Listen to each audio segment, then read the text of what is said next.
प्रिय सज्जनों, धन धन सतगुरु तेरा ही आसरा।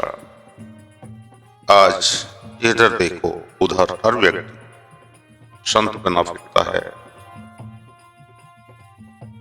बड़ी बड़ी बातें करता है। गुरु अधिक हो गए हैं और चेले कम हो गए हैं, और ज्ञान की बौछारें भी करता है। तो वास्तव में संत कौन है, संत के क्या लक्षण होने चाहिए और संतों का संत मत ज्ञान क्या है,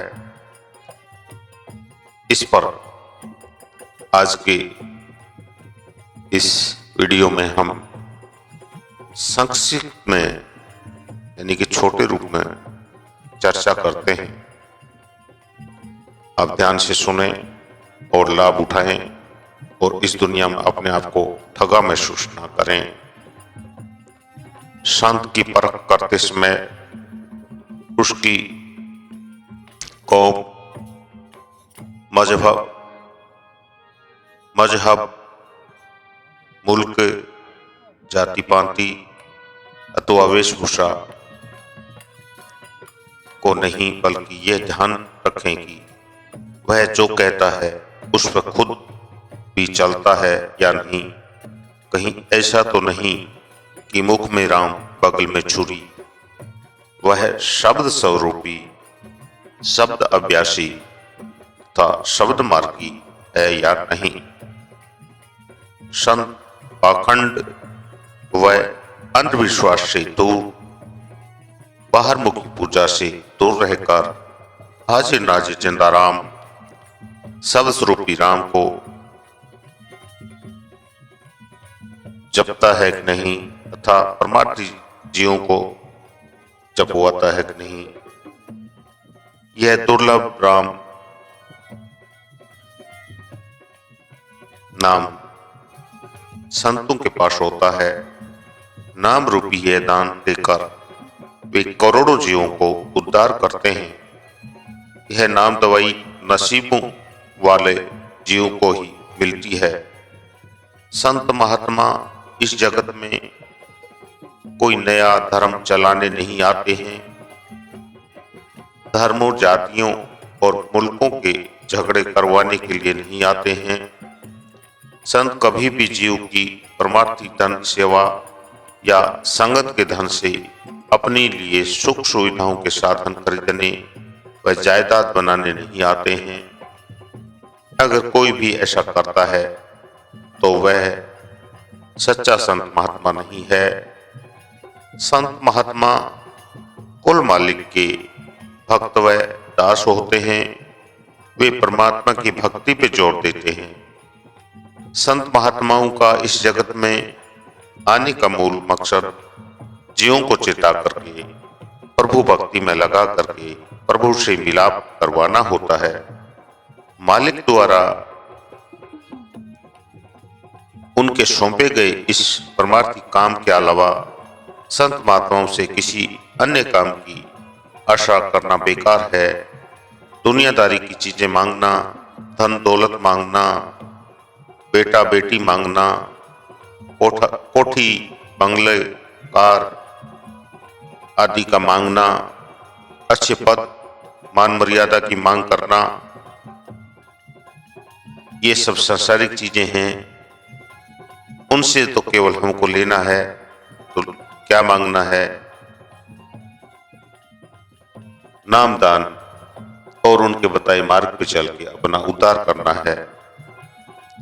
समय व जग के अनुसार संतों की बोली और व्याख्या करने के तरीके अलग अलग हो सकते हैं, परंतु उनके विचार, उपदेश, उद्देश्य में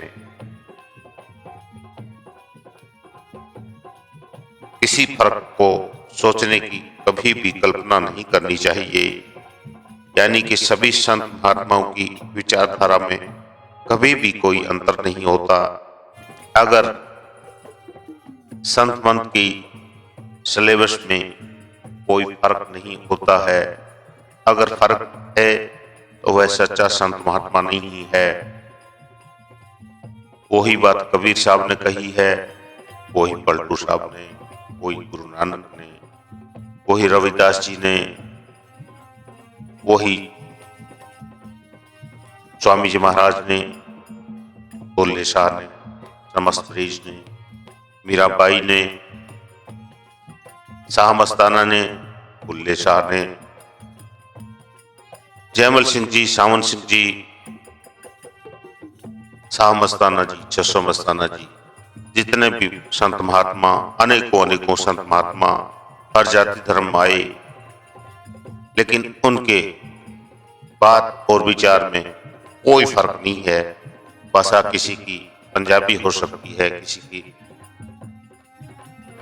अंग्रेजी में हो सकती है, किसी की उर्दू हो सकती है, किसी की हिंदी हो सकती है, किसी की लोकल भाषा जो मातृभाषा है वो हो सकती है, लेकिन ज्ञान और बात जो उपदेश उन्होंने कहा है उसमें कहीं भी रत्ती भर भी फर्क नहीं होता। इनसे हटके अगर कोई फर्क होता है तो सच्चा संत महात्मा साधु नहीं है, वो फरेबी है, वो अपनी तरफ से मन गढ़ंत बातें करता है। संत मन शुद्ध रूप से अध्यात्म दर्शन है।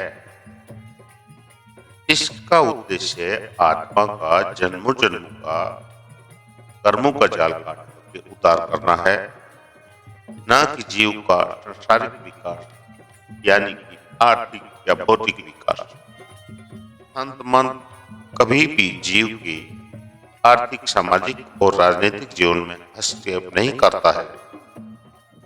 यह न किसी राजनीतिक पार्टी की बात करता है, न किसी आर्थिक प्रबंध या विचारधारा की बात करता है, न विरोध करता है। हर इंसान अपनी निजी सांसारिक समस्याओं को अपने हिसाब से यानी अपनी सूझबूझ से हल करके के लिए स्वतंत्र होता है। संत मन इसमें किसी तरह की दखल नहीं देता है। संत मन ना घर बाहर त्यागने, जंगलों पहाड़ों में जाने, मनुष्य द्वारा बनाए गए तीर्थों में माथा फोड़ने, अंधविश्वासी बातों में ध्यान लगाने और न ही वेशभूषा धारण करने, वेश बदलने, न ही किसी धर्म या कर्मकांड वकालत करता है। इसमें अपने बाल बच्चों को पालन पोषण करते हुए, गृहस्थ जीवन की जिम्मेदारी निभाते हुए, नौकरी पेशा करते हुए, व्यापार करते हुए, अपनी समस्त जिम्मेदारियों को करते हुए, अपने हक हलाल का खाते कमाते हुए, नेकी पर चलते हुए सभी जीव जब भी समय मिली मालिक के भजन सुमरण पर जोर दिया गया है। अगर जीव को पूर्ण संत महात्मा की शरण मिल जाए तो सभी इंसान बिना किसी सांसारिक भेद के संत मन अनुसार चले तो अपने उद्धार के साथ साथ पूरा संसार प्रेम, भाईचारे व सुख शांति से रह सकता है। इसके अलावा आज इस दुनिया में शांति का पैगाम और कोई नहीं हो सकता। इसके अलावा कोई रास्ता नजर नहीं आता है।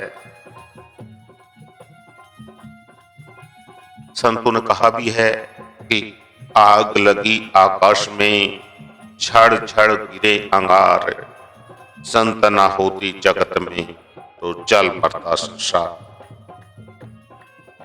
आज थोड़ी बहुत शांति बची है तो संत मंत विचारधारा और संतों की वजह से ही बची है। अतः सभी जिज्ञासु प्रेमियों, परमार्थी जीवों से निवेदन है कि वे अपने विवेक से सोचें और इस संसार में, इस लोक में भी सुखी रहें और परलोक में भी सुखी रहें और अपना जीवन सफल बनाएं। दान दान सतगुरु जी तेरा ही आस।